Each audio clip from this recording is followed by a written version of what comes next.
All right, today I'm going to show you how to animate your text from a bulleted list. First, you're going to want to start off by creating your list in PowerPoint. This is using PowerPoint 2007 on the Windows.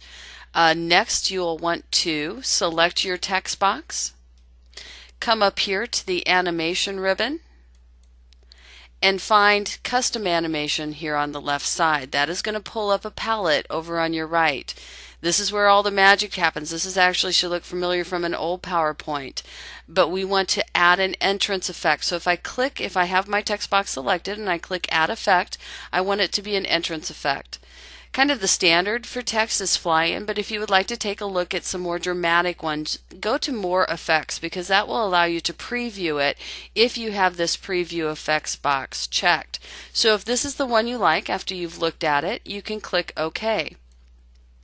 Now, what if you want to bring it in differently than what it brought in? So maybe not a line at a time, but a paragraph at a time or a section at a time. You can edit that, and that is once the effect has been added. You have your list of effects here in this window in the order that they are going to come in. Note that the one I just added is on a mouse click.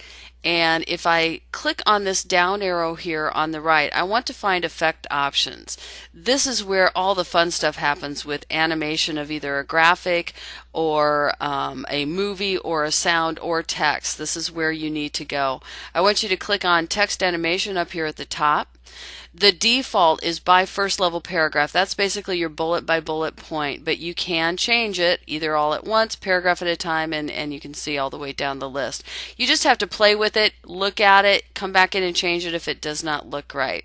When it comes to text coming in, I do like to leave it on a mouse click so that I can move it forward when I'm ready to move forward.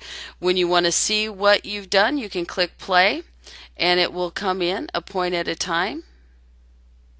If you don't like it or you want to change it, you can either come in here to the effect options.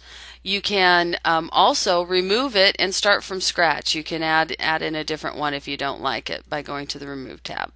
That's all for this podcast. Hey, if you want to stretch yourself a little bit and get away from that bulleted list, feel free to check out under the insert menu the Smart Art. Lots of different ways to organize your ideas instead of that kind of boring bulleted list. Have fun with it.